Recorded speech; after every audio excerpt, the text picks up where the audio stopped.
D'abord, je voudrais rendre hommage à Ludovic Assier, qui est dans une situation pas très facile et qui a fait beaucoup de travail pour l'UDI depuis toutes ces années. Il est, je dirais, patriote du centre, hein. Il croit dans un grand centre, etc. Bon, il a suivi une option municipale sur laquelle il se trouvait finalement aussi avec une certaine cohérence pour les régionales. Bon, il faut rendre hommage à son honnêteté. Et donc, moi, j'ai aucun problème avec Ludovic Assier, qui j'espère en a pas avec moi non plus. Mais comme j'ai été désignée au plan régional comme responsable de l'UDI, présidé par Jean-Christophe Lagarde, dont on ne peut pas se cacher que les divisions ne sont pas très nombreuses. Bon. Donc, ma première mission, c'est déjà de prendre un peu la température des fédérations des 5 départements, d'essayer de convaincre des gens de nous rejoindre.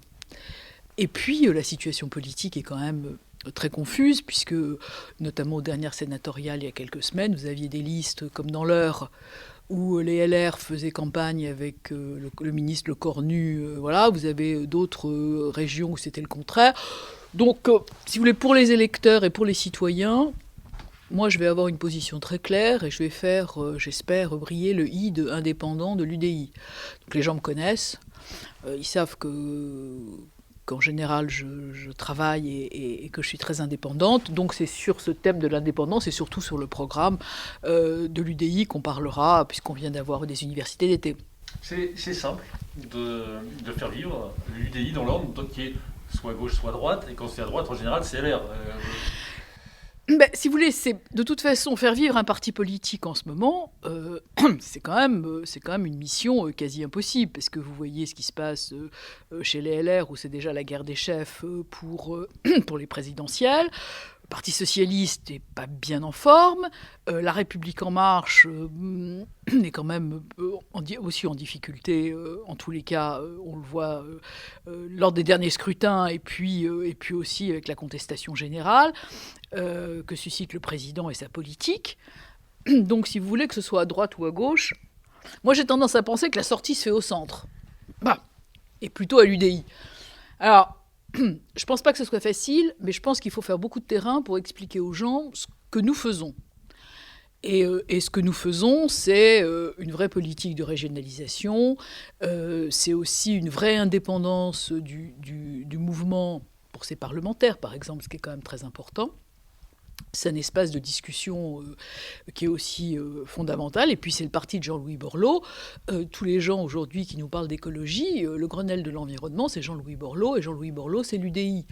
Donc on a ces petits cailloux qui nous amènent vers un parti qui est le deuxième, je crois, en termes d'élus locaux.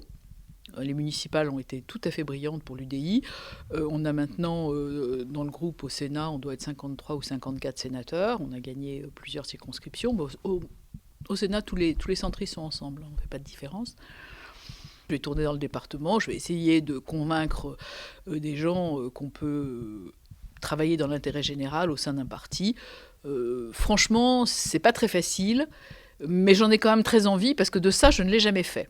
Très vite, il y a des échéances Ouais. départementales, régionales qui Ouais, arrivent. ouais. Bon, nous aussi, on a pensé qu'on était Macron-compatible. Lors des universités d'été, on a dit qu'on était dans l'opposition constructive. Hein. C'est aussi, on a intérêt à ce que la France gagne, on n'a pas intérêt à ce qu'elle ne gagne pas. Hein. Personne n'a intérêt à ce que, à part le Front National, personne n'a intérêt à ce que la France perde. Donc oui, il y a des régionales. Oui, je suis tête de liste de l'UDI pour les régionales. Donc j'ai un programme, je vais le dérouler tranquillement. On a déjà beaucoup parlé de ma proposition sur la régionalisation de la santé, remettre les élus au cœur des ARS. Il va en arriver plusieurs autres dans les semaines qui viennent, tout à fait tranquillement. Je suis très bien organisée et j'ai un programme très solide, enfin je crois. Et puis on jugera sur le programme, et puis après on verra la compatibilité avec les uns et les autres. Mais aujourd'hui, on n'en est pas là. Mon mandataire est désigné, mon compte de campagne est ouvert, il est alimenté, et pour moi c'est une tout à fait nouvelle expérience d'être confronté à 5 départements qui ont évidemment des spécificités différentes. Mais il y a quand même un fil rouge, c'est la Normandie réunifiée. Et c'est un beau challenge. Je trouve ça vraiment intéressant de pouvoir développer des idées et développer un programme. Bon, je pense que les autres candidats vont pas tarder à sortir du bois. J'ai vu que les Europe Écologie Les Verts avaient fait ça. Moi, je suis tout à fait sereine et très déterminée. Vous étiez jusqu'à présent très implantée dans l'Orne. En tant que sénatrice, vous étiez très au contact, notamment des maires dans les différentes communes. Comment ils réagissent de vous voir, vous, UDI, partir au régional face à un président Morin qui, politiquement, n'est pas si éloigné? Non, il n'est pas si éloigné. Il est très aligné sur les LR. Bon, ça l'a toujours été. Aujourd'hui, c'est plutôt mon programme que je défends, plutôt que mon positionnement politique, qui est évidemment connexe, mais c'est aussi ma légitimité d'avoir des opinions sur la Normandie, qui est notre région. Donc, il n'y a pas de querelle avec Hervé Morin, que je n'ai pas rencontré, que je n'ai pas l'intention de rencontrer dans l'immédiat du tout. J'ai un programme, j'ai une équipe qui se renforce tous les jours, et je vous assure que quand on va commencer à la dévoiler, il y aura des surprises. C'est une campagne très, très, très, très intéressante, avec des enjeux extraordinaires, des économies d'échelle, des économies tout court, dans une région parfaitement cohérente. Cette réunification est une chance pour la Normandie. En pleine période de Brexit, qui peut peut-être être aussi une chance pour la Normandie, d'un certain point de vue, et il faut faire attention aux pêcheurs, etc. Pour moi, c'est par exemple une problématique que j'ai croisée au plan national, mais être confronté au problème des pêcheurs au quotidien, c'est pas une problématique ornaise. Hein. Bon, faut se le dire. Bon.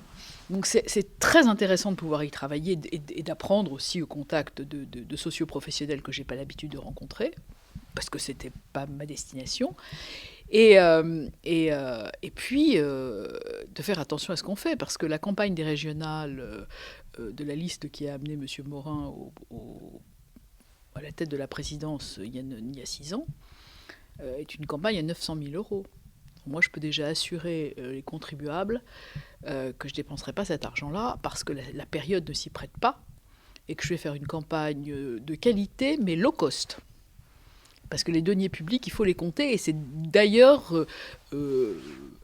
aussi dans mon programme. Vous allez voir, la partie financière est étincelante. Campagne forcément très particulière sur le numérique, j'imagine, à cause de la Covid. Enfin, Ouais. On n'a jamais vécu une campagne comme ça.